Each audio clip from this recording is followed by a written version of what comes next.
Hello दोस्तों, मैं आप सभी का स्वागत करता हूं आपके अपने हिंदी स्टेनो चैनल में। दोस्तों, आप हमारा टेलीग्राम ग्रुप ज्वाइन कर लीजिए, जिसमें आपको रोज़ाना की मैटर की पीडीएफ आसानी से मिल जाएगी, जिसका लिंक डिस्क्रिप्शन में दिया हुआ है। तो अब डिक्टेशन स्टार्ट करते हैं। डिक्टेशन स्टार्ट होगी 5 सेकंड बाद। स्टार्ट।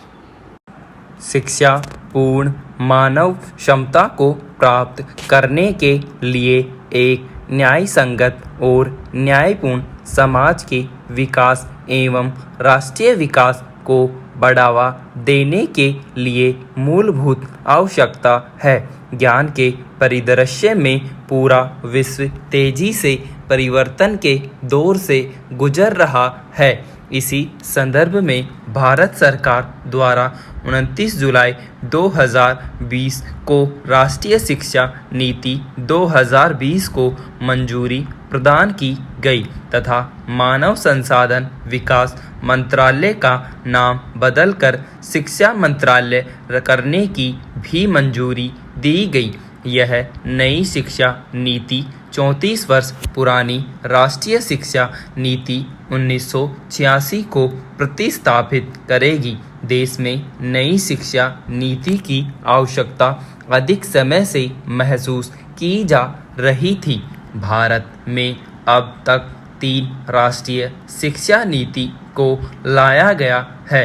राष्ट्रीय शिक्षा नीति 1968, 1986 तथा 2020। राष्ट्रीय शिक्षा नीति 1986 को वर्ष 1992 में संशोधित किया गया था। शिक्षा पर पिछली नीतियों का जोर मुख्य रूप से शिक्षा तक पहुँच के मुद्दों पर था। नई शिक्षा नीति को विगत शिक्षा नीति की कमियों को दूर करने तथा वर्तमान एवं भविष्य की आवश्यकताओं को ध्यान में रखते हुए लाया गया है, जिससे स्कूली और उच्च शिक्षा दोनों क्षेत्रों में बड़े पैमाने पर रूपांतरकारी सुधार के मार्ग प्रशस्त हो गए हैं। उल्लेखनीय है कि नई शिक्षा नीति के निर्माण के लिए जून 2017 में पूर्व इसरो प्रमुख डॉक्टर के कस्तूरीरंग की अध्यक्षता में एक समिति का गठन किया गया था।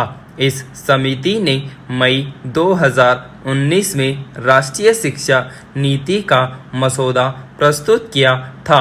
शैक्षिक प्रणाली का उद्देश्य उत्तम मस्तिष्क का विकास करना है, जो तर्कसंगत विचार और कार्य करने में सक्षम हो, जिससे करुणा, सहानुभूति, साहस एवं लचीलापन, वैज्ञानिक चिंतन और रचनात्मक कल्पना शक्ति, नैतिक मूल्य और आधार हो। इसका उद्देश्य ऐसे प्रतिभाशाली लोगों को तैयार करना है, जो कि अपने संविधान द्वारा परिकल्पित समावेशी बहुलतावादी समाज के निर्माण में बेहतर तरीके से योगदान करें। इस नीति का विजन छात्रों में भारतीय होने का गर्व न केवल विचारों में बल्कि व्यवहार, बुद्धि और कार्यों में भी, और साथ ही ज्ञान, कौशल, मूल्यों और सोच में भी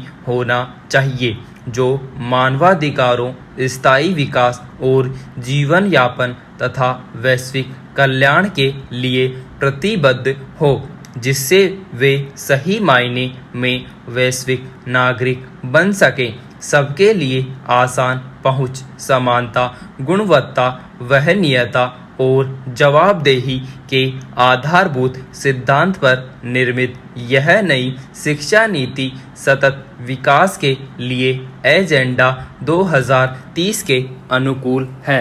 नई शिक्षा नीति में कक्षा 5 तक की शिक्षा में मातृभाषा, स्थानीय या क्षेत्रीय भाषा को अध्यापन के माध्यम के रूप में अपनाने पर बल दिया गया है। साथ ही इस नीति में मातृभाषा को कक्षा 8 और आगे की शिक्षा के लिए प्राथमिकता देने का सुझाव दिया गया है। बधिर छात्रों के लिए राष्ट्रीय और राज्य स्तर पर पाठ्यक्रम सामग्री विकसित की जाएगी तथा भारतीय संकेत भाषा को पूरे देश में मानवीकृत किया जाएगा। शिक्षा नीति 2020 में भारतीय भाषाओं के संरक्षण और विकास के लिए एक भारतीय अनुवाद और व्याख्या संस्थान, फारसी, पाली और प्राकृत के लिए राष्ट्रीय संस्थान स्थापित करने की बात कही गई है। इस नीति में पाठ्यक्रम के भार को कम करते हुए छात्रों में 21वीं सदी के कौशल विकास, अनुभव आधारित शिक्षण और तार्किक चिंतन को प्रोत्साहित करने पर विशेष ध्यान दिया जाएगा। नई शिक्षा नीति में प्रस्तावित सुधारों के अनुसार कला और विकास, व्यावसायिक तथा शैक्षणिक विषयों एवं पाठ्यक्रम व पाठ्योत्तर गतिविधियों में बहुत अधिक अंतर नहीं होगा। नई शिक्षा नीति में छात्रों के सीखने की प्रगति की बेहतर जानकारी हेतु नियमित और रचनात्मक आकलन प्रणाली को अपनाने का सुझाव दिया गया है।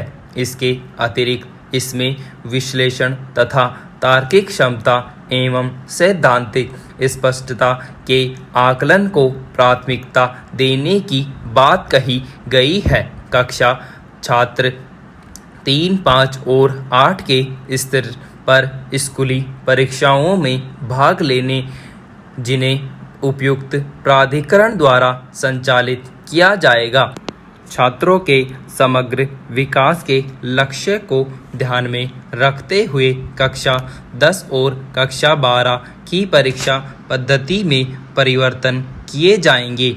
इसके अंतर्गत भविष्य में सेमेस्टर या बहुविकल्पीय प्रश्न आदि जैसे सुधारों को शामिल किया जा सकता है। छात्रों की प्रगति के मूल्यांकन के मानक निर्धारण निकाय के रूप में परख नामक एक नए राष्ट्रीय आकलन केंद्र की स्थापना किए जाने का प्रावधान है।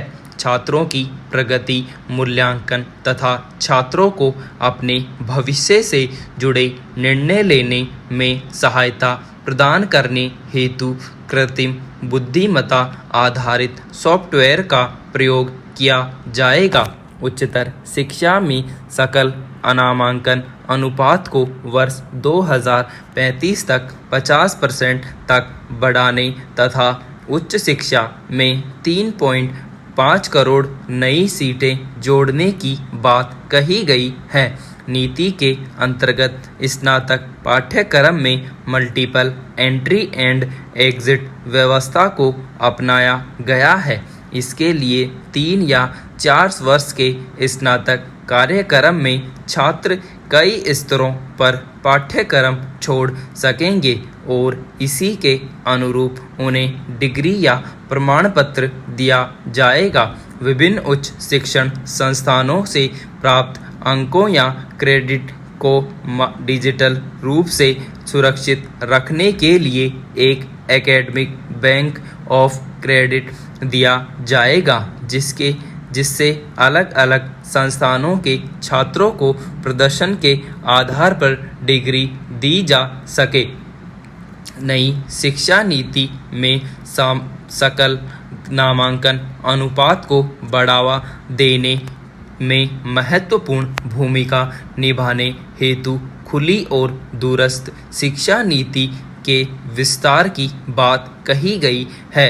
ऑनलाइन पाठ्यक्रमों और डिजिटल संग्रहों अनुसंधान के लिए वित्त पोषण, बेहतर छात्र सेवाएं,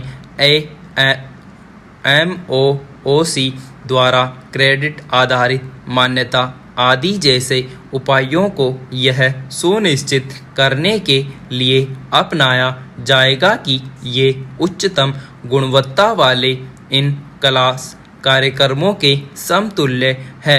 बुनियादी साक्षरता प्राप्त करना शिक्षा प्राप्त करना और जीविकोपार्जन का अवसर प्रत्येक नागरिक का मौलिक अधिकार है। प्रौढ़ शिक्षा के लिए सुदृढ़ एवं नवाचारी सरकारी पहलों, विशेषकर समुदाय की भागीदारी को सुगम बनाना तथा प्रौद्योगिकी के सुचारू और लाभकारी एकीकरण को अति शीघ्र लागू किया जाएगा, जिससे कि वर्ष 2030 तक 100% साक्षरता के लक्ष्य को प्राप्त किया जा सके। विराम।